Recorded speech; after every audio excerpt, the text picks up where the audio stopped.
Hola, ¿qué tal? Pase bien. Es una alegría compartir con ustedes otro capítulo más de Gozo y Evangelio, la alegría de evangelizar, que como siempre decimos es un programa taller dedicado especialmente a catequistas, evangelizadores, misioneros, servidores y todos aquellos que trabajan en el ámbito de la evangelización, ¿no? Por supuesto también a todo bautizado. Y decimos siempre que en cada programa que comenzamos lo hacemos invocando al Espíritu Santo de Dios, a aquel que justamente nos anima a nuestra tarea cotidiana. Por eso, una vez más, todos juntos, ven Espíritu Santo, ven Padre de los pobres, ven a darnos tus dones, ven a darnos tu luz. Fortalecedor, lleno de bondad, dulce huésped del alma, suave alivio para el cansancio de cada uno de nosotros en la tarea cotidiana. Ven con tus 7 dones.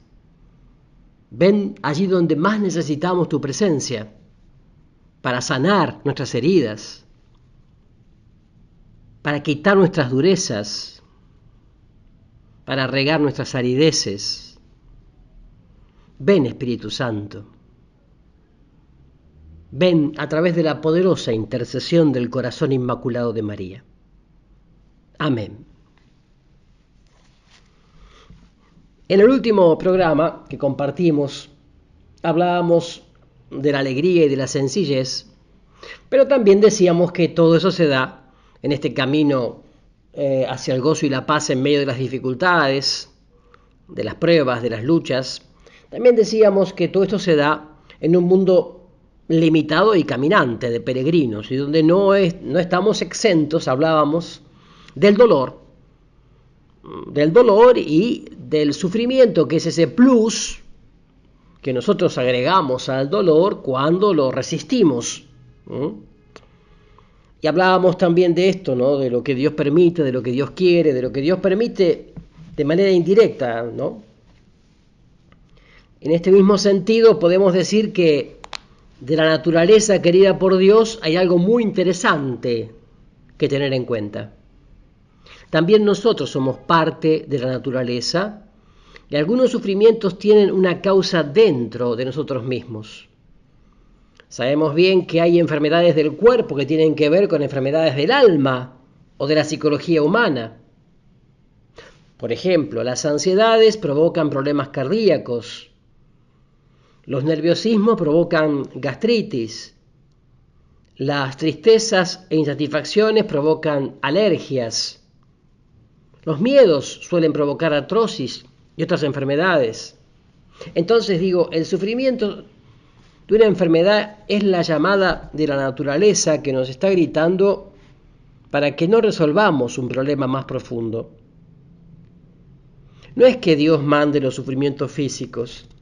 Él no toma la decisión de enviarnos una enfermedad. Y en ese sentido no corresponde decir que es su voluntad.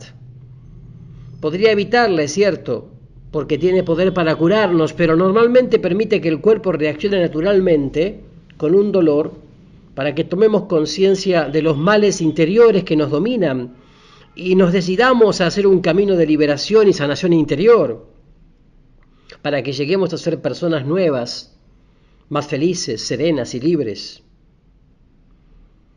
Decimos que en estos casos no es que Dios busque ver al hombre sufriendo, pero tampoco basta decir que solo lo permite. De una manera indirecta lo quiere, porque ha querido que el ser humano sea una unidad de cuerpo y alma donde los problemas interiores repercuten en el cuerpo y nos dan señales de cosas que hay que solucionar en el corazón. Esto no significa que todas las enfermedades sean provocadas por problemas del alma. Hay enfermedades que solo son queridas por Dios porque ha querido dejar en libertad las leyes de la naturaleza, y dentro del funcionamiento de la naturaleza está incluido que haya virus, bacterias, gérmenes o fenómenos naturales que pueden afectarnos, etc. Pero no es que Dios haya decidido mandarle a tal o cual persona un sufrimiento o una enfermedad particular. Hasta aquí podemos decir con claridad que aunque Dios no quiera cada sufrimiento en particular, sí quiere la presencia del dolor en la vida humana, porque ha querido este mundo limitado y caminante, esta historia desafiante e incompleta, que el hombre debe ayudar a construir. Aquí cabe recordar el valiosísimo aporte que aparece precisamente en el crudo libro de las Lamentaciones, donde se dice que Dios no humilla ni aflige de corazón a los hijos de hombre. Lamentaciones 3, 32-33. Así se pasa del querer directo a un querer puramente indirecto, porque el corazón en la Biblia indica el querer más íntimo, las intenciones más profundas. Por lo tanto, si Dios no me aflige de corazón cuando yo tengo que sufrir, eso significa que Él no quiere directamente mi dolor, que no es esa su intención directa. Lo que Él quiere es el bien que puede surgir para mi vida de ese dolor, una purificación de mi interior, una liberación de alguna esclavitud, un crecimiento en la compasión, una mayor dependencia de Él, un progreso en la humildad y la sencillez, etcétera, ¿no? Tampoco podemos dejar de mencionar la evolución que se aprecia entre 2 Samuel 24:1 y 1 Crónicas 21:1, donde se puede advertir una creciente atención a las causas segundas, de manera que se tiende a evitar presentar a Dios como causa directa de un mal.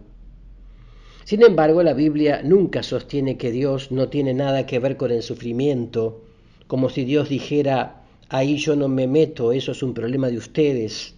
Más bien la Biblia nos enseña que Dios no ha querido liberar al ser humano de todo dolor, pero que puede intervenir para ayudarnos de alguna manera en el dolor, a veces quitándolo, otras veces dándonos los medios para liberarnos, otras veces iluminándonos para encontrarle un sentido o enseñándonos algo a partir de ese dolor, educándonos, abriéndonos los ojos, purificándonos profundamente, regalándonos una experiencia distinta de su amor.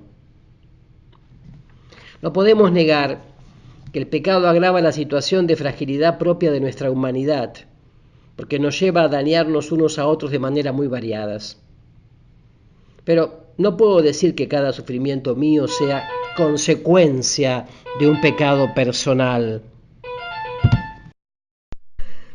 Si el hombre no hubiera pecado, ciertamente existirían dificultades. Los terremotos, por ejemplo, existirían igual, porque las fallas de la tierra son anteriores a la creación del ser humano. También los vientos, porque son parte del funcionamiento de la naturaleza.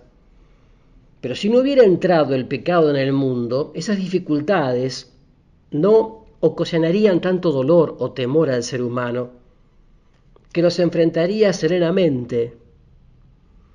El mismo paso de esta vida a la gloria eterna no sería doloroso ni causaría temor, como sucede con nuestra muerte. El pecado ha hecho que los límites normales de la vida en la tierra se hicieran dolorosos, pero no porque haya una relación directa entre cada pecado y un dolor que viene como castigo. Dios no se dedica a mandar sufrimientos para vengarse.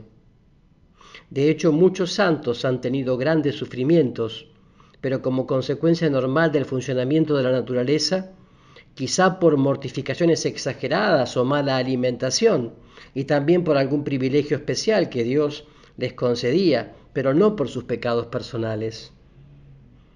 San Francisco de Asís, que sufrió mucho por sus enfermedades y murió joven, no era ciertamente un gran pecador. Juan Pablo II lo ha expresado claramente de la siguiente manera en la encíclica Salvifici Doloris. Si es verdad que el sufrimiento tiene un sentido como castigo cuando está unido a la culpa, no es verdad, por el contrario, que todo sufrimiento sea consecuencia de la culpa y tenga carácter de castigo. Esto es así. Sin embargo, sobre este asunto siempre hubo cierta confusión. Algunos jansenistas, por ejemplo, llegaron a decir que todo el que sufre algo es por un pecado, y que hasta los sufrimientos de los que mueren mártires por Cristo son consecuencia de sus pecados. La Iglesia condenó expresamente esta afirmación. Pero con respecto a la relación entre culpa y sufrimiento, hay que advertir que el texto de Lucas 13, 3:5, no niega todo tipo de correlación al decir, si no se convierten, todos terminarán de la misma manera. Esto implica que el pecado siempre tiene consecuencias negativas, porque el pecado no es inocente, no trastorna por dentro y trastorna nuestro ambiente, las dos cosas. Por lo tanto, no podemos pensar que los pecados personales no tengan ninguna consecuencia. No porque Dios se dedique a mandarle un castigo determinado a cada pecado que cometemos, sino porque es una ley de la realidad que Dios ha creado, donde el pecado no es querido por Él de ninguna manera. Por eso el pecado altera y trastoca la realidad que Dios ha creado y siempre da origen a algún sufrimiento de cualquier tipo. Algunos pecados suelen ser causa directa de males que la humanidad, como cuando el ser humano no respeta el medio ambiente, la destrucción de la capa de ozono a causa de los empresarios sin escrúpulos que dañan nuestra piel, la pesca indiscriminada que termina dejándonos sin algunas variedades de peces, etc. Seguimos con este tema al regreso en Gozo y Evangelio. Ya estamos de regreso con la segunda parte de Gozo y Evangelio de hoy. Un mundo limitado y caminante, ¿no? Así es. Decíamos que algunos pecados suelen ser causa directa de males para la humanidad, como cuando el hombre no respeta el medio ambiente, la destrucción de la capa de ozono a causa de los empresarios sin escrúpulos que dañan nuestra piel, la pesca indiscriminada termina dejándonos sin algunas variedades de peces, etc. Otros pecados terminan dañando la psicología del individuo que los comete y así no solo son causa de sufrimientos interiores, sino que suelen provocar consecuencias físicas. Así sucede con los odios, la obsesión por poseer, idolatrando los bienes, etc. La falta de generosidad con los demás tarde o temprano puede hacernos sentir la angustia de la soledad, ¿no? etc. Pero hay otros pecados que producen trastornos en nuestra vida de una manera que no alcanzamos a ver. No porque Dios esté pensando y decidiendo qué sufrimiento le va a mandar a cada pecador, sino porque Él no ha querido evitar que el pecado tuviera sus consecuencias.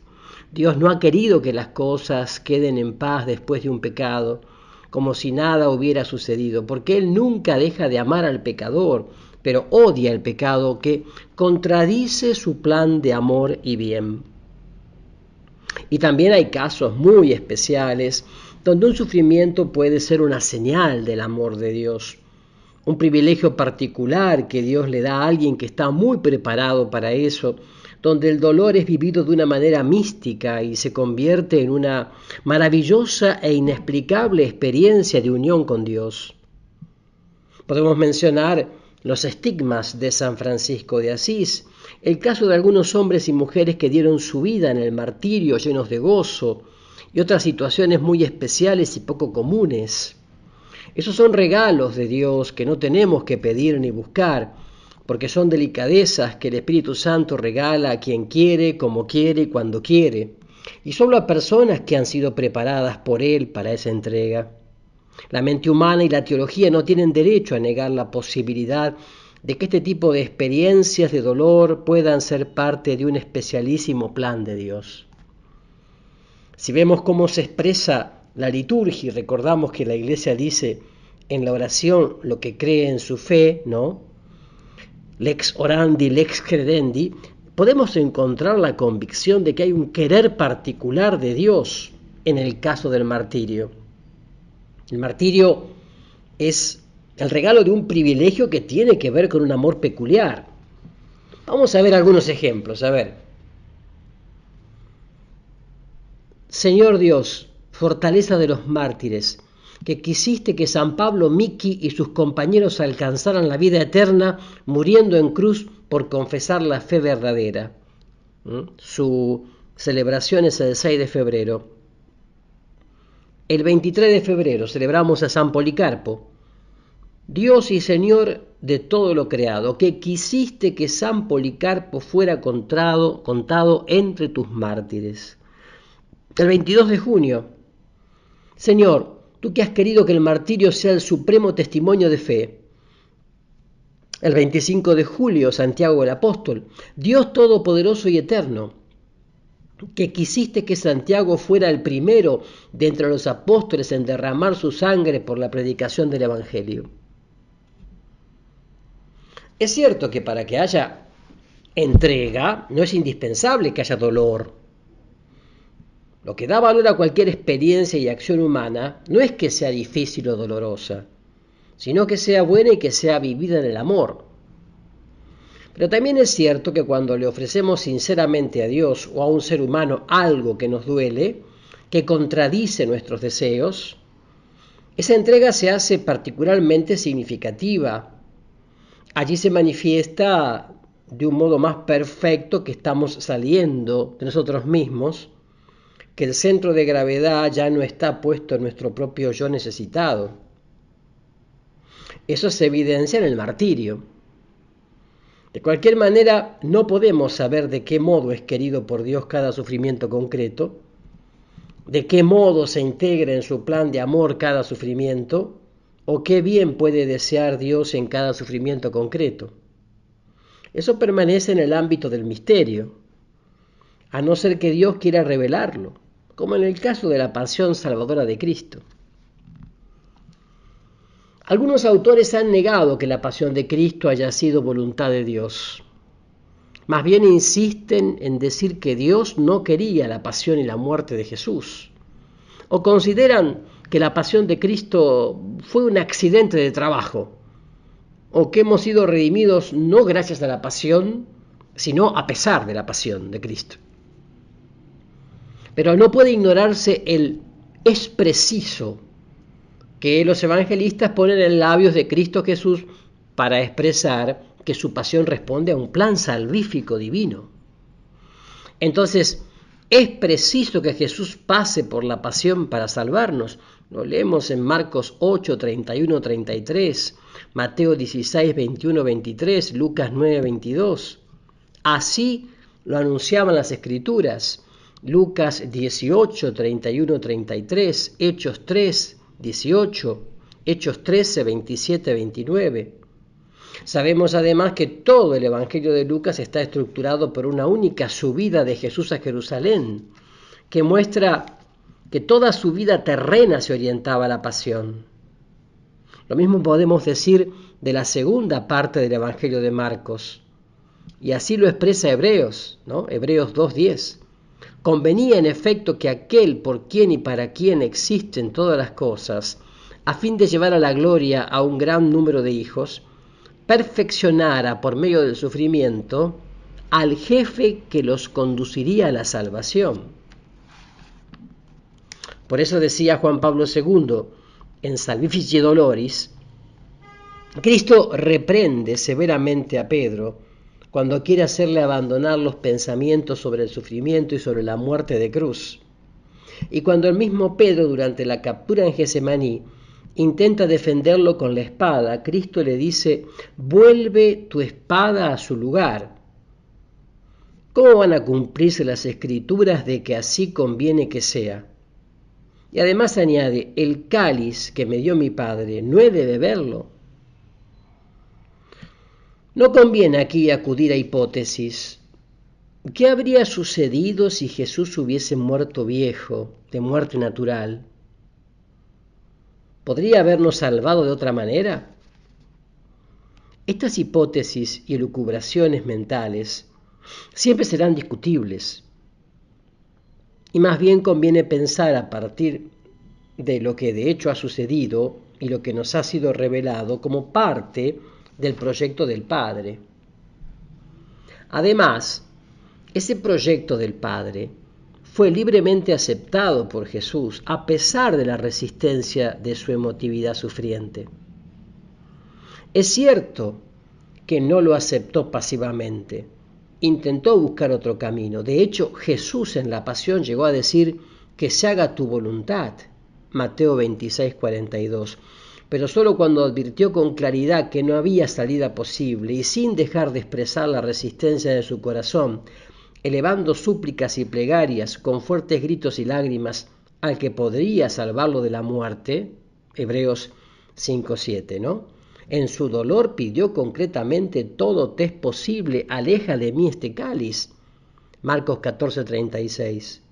Pero el discernir que el Padre no le quitaba de ese camino de dolor, humanamente inevitable, porque era parte de su proyecto divino, Jesús se entregó sin reserva alguna ni resistencias.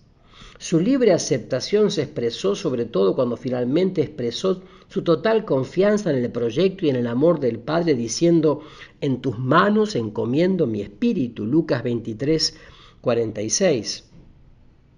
El hecho es que Dios ha querido salvarnos del modo más significativo posible, expresándonos un amor desbordante y desproporcionado en la locura de la cruz. Sí, Dios amó tanto al mundo que entregó a su Hijo único. Juan 3:16. Entonces digo, no podemos decir que el sufrimiento no sirve para nada. La pasión de Cristo muestra que nuestro sufrimiento no es contrario a la voluntad de Dios, porque puede adquirir un sentido y un valor redentor en unión con esa pasión redentora. Estoy crucificado con Cristo y ya no vivo yo, sino que Cristo vive en mí. Gálatas 2:19-20. Unidos a Él, nuestro dolor se convierte para los demás en un canal misterioso de la gracia que desborda de su pasión, para bien de su cuerpo, que es la Iglesia. Colosenses 1:24. El Papa lo expresa insistentemente y de diversas maneras, San Juan Pablo II, en esta encíclica Salvifici Doloris. Entonces digo, la conclusión de estas consideraciones de Juan Pablo II es que el Evangelio del sufrimiento significa no solo la presencia del sufrimiento en el Evangelio como uno de los temas de la Buena Nueva, sino además la revelación de la fuerza salvadora y del significado salvífico del sufrimiento. Todo esto nos invita a descubrir un valor salvífico en el sufrimiento y a dar un sentido cristiano al dolor. Y de esto hablaremos al regreso con más gozo y evangelio. No se vayan. Ya estamos de regreso con la tercera parte de Gozo y Evangelio de hoy, en este mundo limitado y caminante. Les recuerdo también cuáles son nuestras vías de comunicación, ¿no? Por ejemplo, si querés volver a escuchar o compartir toda la serie, el ciclo completo de Gozo y Evangelio, ¿no?, de nuestros programas semanales, podés suscribirte y entrar a nuestro canal de YouTube, Pastoral de la Comunicación, Arquidiócesis de Rosario. Entonces allí entrás, te suscribís, vas a encontrar todos estos programas en el canal de YouTube, Pastoral de la Comunicación, Arquidiócesis de Rosario, y por supuesto pones suscribirse. Lo mismo te invito a que te suscribas a mi canal de YouTube, Rubén Francisco Bellante. Ahí vas a encontrar una gran cantidad de series televisivas, de cápsulas de televisión para poder crecer en tu espiritualidad personal, familiar, comunitaria, para poder compartir. Lo mismo te invito a que le des me gusta a mi página de fanpage en Facebook, Rubén Francisco Bellante. También me podés encontrar en Instagram y también en Twitter. Entonces, volviendo a lo que habíamos dejado en el bloque anterior. La buena intención a veces de purificar la imagen de un falso Dios, arbitrario y cruel, puede llevarnos a separar excesivamente el sufrimiento del plan salvífico de Dios. Y así renunciamos a iluminar el sufrimiento con un sentido cristiano.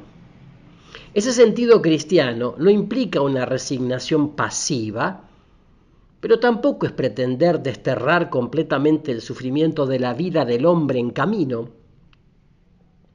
Es cierto que ordinariamente hay que evitar el dolor y tratar de vivir felices, ¿no? Pero no podemos olvidar que hay situaciones donde el sufrimiento, al menos de momento, no puede ser evitado con medios humanos. Entonces, en esas situaciones, nuestra fe cristiana no puede dejar de aportarle a la persona que sufre un sentido profundo.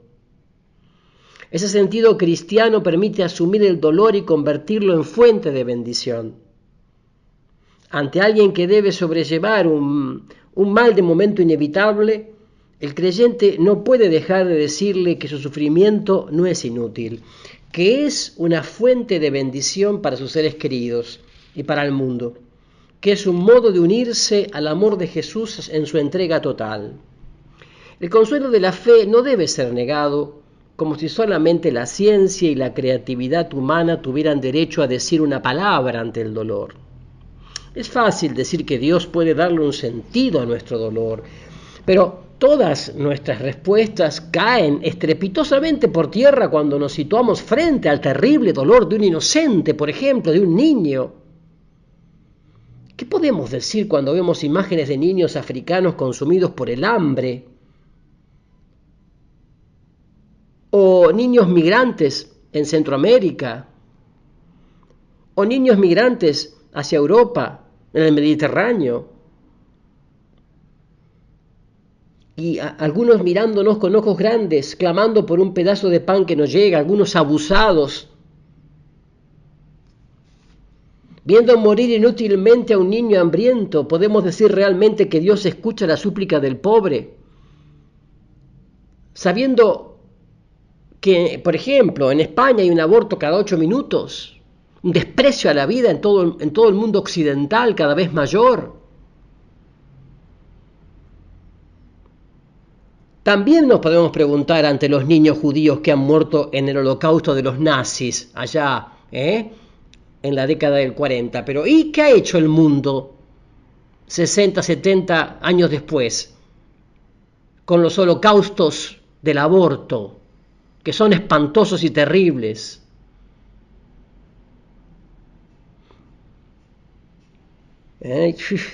¿Y cómo decimos que Dios escucha la súplica del pobre? Enfrentémonos a estas preguntas. En primer lugar, podemos decir que Dios no quiere ese dolor de los inocentes. Es cierto que ese dolor es consecuencia del pecado, pero no del pecado de los poderosos, de los empresarios, políticos, egoístas, corruptos, indiferentes. Está el pecado de ellos. O sea, jamás del pecado de un niño pequeño gritando de hambre, no. Es fruto, consecuencia del pecado, pero del pecado de los poderosos, de los empresarios, políticos, egoístas, corruptos, narcotraficantes, indiferentes. Lo que Dios sí quiere es mantener esa libertad que tenemos los pecadores, libertad que nos permite oprimir, ¿sí? Ser indiferentes, pensar en nuestro propio bien y dejar que otros sigan viviendo en la miseria, porque justamente Dios va a respetar nuestra libertad siempre, aunque nos equivoquemos, aunque optemos muy mal. Digo, ¿tanto valor tiene esa libertad enferma? Sí, porque hay una posibilidad maravillosa y sublime, que esa misma libertad miserable que tenemos se abra al amor y se convierta en la libertad de la Madre Teresa, de los Médicos Sin Fronteras, de Martin Luther King, de San Francisco de Asís, de tantos otros. Por eso es tan inmensamente valioso el paso que yo mismo puedo dar desde la libertad egoísta hacia la libertad amante y generosa. Para que des ese paso, Dios quiso ponerte en esta tierra con todas tus debilidades en lugar de crearte en el cielo santo y perfecto. Pero esa posibilidad sublime que Dios nos da vale tanto que puede llegar a ser la causa de muchas vidas llenas de miseria, hambre e injusticia. De todos modos, no deja de ser sobrecogedor este misterio de Dios haciéndose impotente ante nuestra libertad débil. Su omnipotencia no significa que el poder de Dios pueda imponerse contra todo o que imponga acciones forzadas a la libertad humana, sino que implica la posibilidad de autolimitarse para dar lugar a una responsabilidad creativa del ser humano. Volvamos a la pregunta. ¿Dios escucha la súplica del pobre que clama a Él? La respuesta está en la palabra de Dios. Cuando el pueblo judío estaba oprimido en Egipto y clamaba a Dios pidiéndole ayuda, Dios escuchó el clamor de su pueblo, pero le respondió llamando a Moisés para que actuara como instrumento suyo. Éxodo capítulo 3 versículos 9 y 10, y Moisés respondió generosamente a esa llamada. Pero la historia habría sido diferente si nadie hubiera aceptado ser instrumento de Dios y todos hubieran optado por su propia comodidad, dejando al pueblo sometido a los sufrimientos de la esclavitud. Además del Éxodo, son muchos los textos bíblicos que repiten el tema del clamor escuchado. En ellos queda claro que Dios escucha ese clamor y libera al oprimido a través de una mediación humana. Por ejemplo, en Jueces capítulo 2, versículo 18, Jueces 3, versículo 9, Deuteronomio capítulo 15, versículos del 7 al 9. Ahí se ve. O sea, ¿por qué Dios no liberó a su pueblo elegido, objeto de una alianza irrevocable, en los terrores del holocausto nazi? Y ante esta pregunta vuelve a resonar el mensaje del Éxodo, donde se narra que Dios escucha el clamor de su pueblo llamando a Moisés como instrumento de liberación. Éxodo capítulo 3 versículos del 9 al 10. De ese modo la Biblia nos responde que en el holocausto fueron los instrumentos humanos, entre ellos muchos cristianos, los que no aceptaron y no cumplieron su mediación para hacer presente la misericordia y la justicia de Dios. En medio de los terrores del holocausto, donde parecía imposible reconocer al Dios justo y misericordioso, los judíos comprobaban patéticamente que la exigencia principal de la ley es descubrir a Dios en el hermano.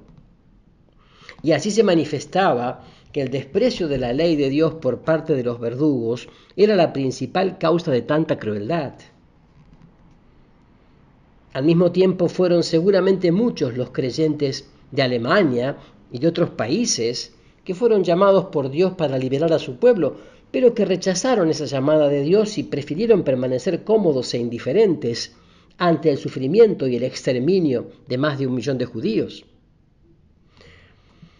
Este mensaje de un Dios que ha querido necesitar de la mediación humana se manifiesta en un relato de los supervivientes, una ejecución en la cual cuelgan a un niño de la horca y el niño, por su poco peso, sufre una muerte lenta. Allí, mientras un judío espectador preguntaba, ¿dónde está Dios ahora?, otro respondía, ¿que dónde está? Ahí está, colgado en la horca. Mientras tanto, muchos cristianos preferían ignorar al Dios presente en los hermanos judíos que sufrían, y así Dios no pudo responder a la súplica del pobre. Hasta ese punto Dios ha querido someterse a nuestra libertad, ese don tan misterioso que Él nos ha regalado, porque no nos hizo títeres ni marionetas, nos hizo sus hijos, personas con libertad, con libre albedrío. Y ahí está el gran riesgo de la libertad que Él quiso. Él quiso pasar por ese riesgo, dándonos la libertad. Enseguida volvemos con más gozo y evangelio. Ya estamos de regreso con la última parte de gozo y evangelio de hoy, ¿no? Estábamos hablando justamente de la libertad, del sufrimiento, del dolor. Pero este mundo contingente y sometido al cambio nunca alcanzará la armonía plena, sino cuando sea transformado al fin de los tiempos, y no como resultado de un proceso histórico, técnico o científico. Las ciencias no podrán nunca eliminar la contingencia, el límite y la fragilidad de las cosas creadas que están en camino hacia la gloria. No nos engañemos pensando que algún día las ciencias lograrán suprimir completamente la debilidad del hombre en camino, curar completamente toda enfermedad, evitar toda molestia. No pensemos que el avance de la sociedad civil, el progreso de la política y de la democracia, las leyes o las instituciones humanas podrán lograr un estado de absoluta paz social donde nadie haga daño ni existan dementes, depravados, corruptos, gente que haga daño. Eso no sería más que una variante del milenarismo, creer que se puede alcanzar la plenitud definitiva dentro de la historia. No es ese el plan de Dios. En ese sentido podemos decir con toda claridad que en este proyecto concreto de Dios, Él no quiere que en esa historia en camino desaparezcan todas las molestias, todos los desafíos, todas las dificultades que nos estimulan a seguir buscando, a seguir caminando, a seguir creciendo para alcanzar algo mejor. Porque nuestras molestias responden a la manera concreta como Él ha querido a la humanidad que creó en esta tierra y en esta historia, con una llamada al crecimiento en medio de muchos desafíos. Y si recordamos que somos una humanidad que peca y seguirá con la libertad que le permite pecar, pensemos que en esa situación el ingenio y la voluntad del ser humano no son capaces de resolver todos los problemas de la vida humana, y los mismos progresos de las ciencias a veces son mal utilizados y provocan nuevas dificultades de todo tipo, ambientales, sanitarias, políticas, etc., ¿no? Solamente una intervención milagrosa de Dios podría hacer que este mundo sea una especie de paraíso terrenal. Pero en la palabra de Dios no aparece de ninguna manera ese proyecto. El proyecto divino es permitir que la humanidad siga caminando en esta tierra llena de imperfecciones y que la liberación de todas las dificultades se alcance solo cuando este mundo se termine y sea completamente transformado por Él en la gloria celestial. Un cielo nuevo y una tierra nueva. Apocalipsis 21:1. En ese mundo transfigurado reencontraremos todas las cosas buenas y bellas que hayamos logrado con nuestro esfuerzo amoroso. Pero habrá mucho más que eso y desaparecerá para siempre todo lo que nos oprime. Ahora pasamos a otra pregunta. ¿Tiene sentido ofrecerle a Dios un ayuno o algún otro sacrificio especial? ¿No es mejor aceptar con humildad las molestias cotidianas de la vida y ofrecerlas con amor a Dios? Santo Tomás habló de la necesidad del placer para sobrevivir en medio de las angustias de la vida. Y también enseñó claramente que el valor de algo está en lo bueno de esa obra, no en el sacrificio que signifique. La esencia de la virtud reside más en el bien que en la dificultad. Algo tiene valor porque es bueno, no porque a mí me cueste. Y hay cosas que aunque no me cuesten nada, pueden ser muy buenas y bellas a los ojos de Dios. Uno puede entregarse por entero a algo que le agrada mucho, y esa entrega es preciosa para Dios. Cuando una persona ha sido transformada por la gracia de Dios, hay muchos actos de generosidad que le cuestan muy poco. Pero eso no les quita valor, porque el valor les viene de la gracia de Dios que está actuando y del amor con que la persona responde a esa gracia. En cambio, pisar espinas puede tener muy poco valor para Dios, aunque a nosotros nos cueste mucho. Porque puede hacerse por vanidad o por fines puramente egoístas, pero también porque en sí misma esa acción no tiene el alto valor de una obra de misericordia que es mucho más importante que pisar espinas. Sin embargo, el sacrificio que nos cuesta alguna obra buena puede agregarle algún valor a esa obra, ya que esa entrega, a pesar de la dificultad que implica, puede ser un signo de la fuerza del amor que nos mueve. Es el caso de los que entregaron su vida en el martirio, no porque ellos lo hayan buscado, sino porque Dios les ha regalado ese privilegio y antes les ha dado la fuerza para sobrellevarlo.